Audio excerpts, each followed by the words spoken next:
Paris is known for its iconic landmarks, the Eiffel Tower, the Louvre, and the Champs-Élysées. But what if I told you the real magic lies beyond the guidebooks? In this video, we'll uncover 12 hidden gems in Paris that only locals know about, from secret gardens and jazz clubs in abandoned train stations, to bakeries with ancient grains and cozy family-run restaurants. If you're ready to experience a side of Paris that most tourists miss, stay tuned and let's explore the City of Light like never before. I've lived in France for more than a decade. Here are 12 hidden gems in Paris you won't find in guidebooks, from under-the-radar boulangeries to Seine-side seafood spots and underground jazz clubs. Here's how to navigate the City of Light like a Parisian. Even after more than a decade living in France, half of that time in Paris, the French capital still holds mystery. It would take a lifetime to intimately know all 20 of the city's spiraling arrondissements, each a patchwork of neighborhoods that blend different cultures and architectural styles.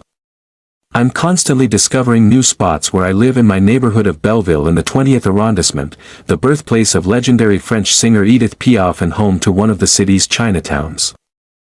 When friends and other writers are passing through Paris, I receive a few common requests. Where should I get my first croissant in town? What's the top cocktail bar? Where should I go for one splurge-worthy meal? TikTok has popularized certain places, ones that were previously my local haunts and now are too packed to get a seat. If you're looking for the real local finds, places that aren't touted in guidebooks as best of the best, we've got just the spots for you. After polling top-tier travel advisors, 3 Michelin-starred chefs, and acclaimed authors, we've crafted the ultimate list of a dozen must-try experiences that will have you feeling like a local from the second your plane lands.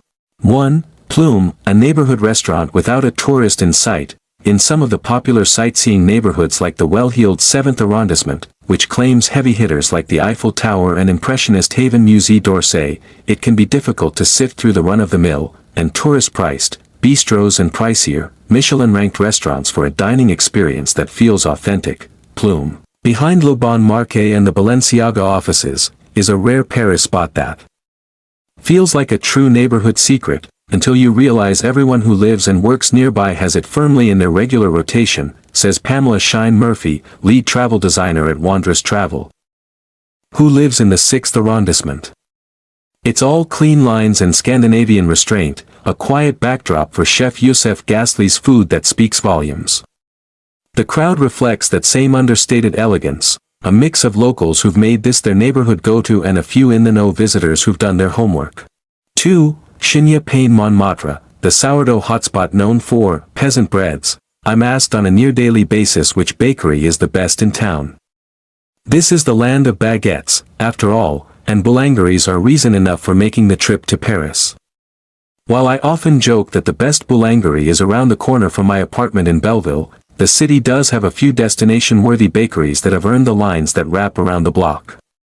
The spot local bread connoisseurs know to go for their sourdough is Chigny Montmartre, a minuscule bakery opened in 2020 on one of the many narrow streets that wind up to Sacré-Cœur from the Abbas's metro, says Lindsay Tramuta, author of several books about Paris, most recently, The Eater Guide to Paris. Baker owner Shinya Inagaki's peasant breads, crafted with ancient grains and natural sourdoughs, regularly sell out during the boulangerie's limited hours, Thursday to Sunday, 4:30 to 7:30 p.m. You'll find a handful of cookies and cakes, too, but no baguettes in sight, adds Tramuta. This is a destination for in-the-know loaf lovers. Cash only. 3. Jardin du Palais Royal, a quiet retreat near the Louvre. The Tuileries and Jardin du Luxembourg steal the limelight when it comes to strollable Parisian parks, and for good reason, but when Parisians are looking for a calm spot to sit and read sans foot traffic, they gravitate toward the Jardin du Palais Royal, where Emily and Mindy first met in Emily in Paris. I sit on a green chair, one of those with a poem etched into the backrest, J'aime de Frusment à adore la liberté libre. Arthur Rimbaud, says Paris-based Sophie Carbonari, founder of the eponymous skincare line, whose treatment space overlooks the square and royal palace where Louis XIV lived as a child. There's that particular light of spring mornings, when the chill doesn't quite cancel out the first warm rays of sunshine, I get goosebumps. The quiet sensuality of the place, the beauty of this sanctuary, every cell in my body feels privileged to be here. 4. Rosa Bonheur, a dance floor in the Parc de Butte-Chameau. The Parc de Butte-Chameau in the residential 19th arrondissement is one where Parisians gather from all parts of the city and sprawl out on blankets picnicking on warm spring and summer days. Since it's off the tourist track, and, apart from the area's handful of standout restaurants and bars, not one you'd typically stumble upon unless you were seeking a certain spot, the crowd here is mostly local. I live just down the street and walk my dog, Indiana Jones, through the winding paths each morning. On the weekends, friends and I go for a drink and dancing at open-air Guinguette Bar, Rosa Bonheur, an inclusive space that caters to families with young kids, during the day, as well as the queer community, at night. You'll want to arrive early for the Sunday evening dance party. The line builds up fast. 5. Parc de Belleville, the highest park, and best Eiffel Tower viewpoint. From the mosaic and street art covered pavilion, or belvedere, perched over the hilltop Parc de Belleville, you'll find sweeping, panoramic views of the city's skyline, from the Eiffel Tower and Tour Montparnasse to the Centre Pompidou. Just down the road from the Buttes Chaumont, this is another neighborhood spot that not many tourists know about, even though it's one of the best vantage points to watch the fireworks show on July 14th, Bastille Day. I live around the corner and love meeting friends for a cold brew and sea salt-sprinkled chocolate chip cookie at Candle Kids or spritz on the sun-drenched terrace of Moncourt Belleville before strolling down past the neighborhood's tiny vineyard and watching the sunset over the Eiffel Tower in the park below. 6. Marché d'Aliger, where Michelin-starred chefs shop.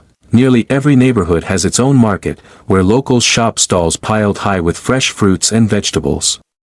One in the heart of Paris, near Bastille, is the Marché d'Aliger, which unfolds around a centerpiece-covered hall and is surrounded by bakeries, cutlers, and florists, giving it a down-to-earth, local vibe, explains Chef Arnaud Donquille, at the helm of the Cheval Blanc Paris restaurants, including 3-starred Plenitude. It's a lively, vibrant mix of market vendors that take you in and remind you of just how much Paris is a true capital of taste, he says, adding that there are also small cafes where you can enjoy a glass of white wine with oysters. It's a snapshot of daily life, full of energy and joy. 7. Divai, a new kind of fine dining cocktail counter. As someone who writes about fine dining and has eaten my way around Europe-starred restaurants, it's not often a newcomer breaks onto the scene and has the potential to join the ranks of household names like Passard and Ducasse. But after a recent meal at 18-seat Comptoir Divai, I was instantly sold. Helmed by acclaimed bartenders Alex Francis and Barney O'Kane, the fine dining spot in the Centaur neighborhood partnered with rising young Irish chef, Adam Purcell, for a 2-part concept revolving around seasonality, locality, and craft, unfolding around an open kitchen. Comptoir Divai serves a 5-course tasting menu of dishes like cured sea bream with fermented winter radishes, chewy seaweed baked beets, and fennel seed oil at the communal counter. On the opposite side, Bar Divai, which opens this summer, will pour classic cocktails like martinis and highballs into custom-designed ceramics from Paris-based Atelier Ceramics, while hand-blown recycled glassware from local La Soufflerie serve as water glasses and vases.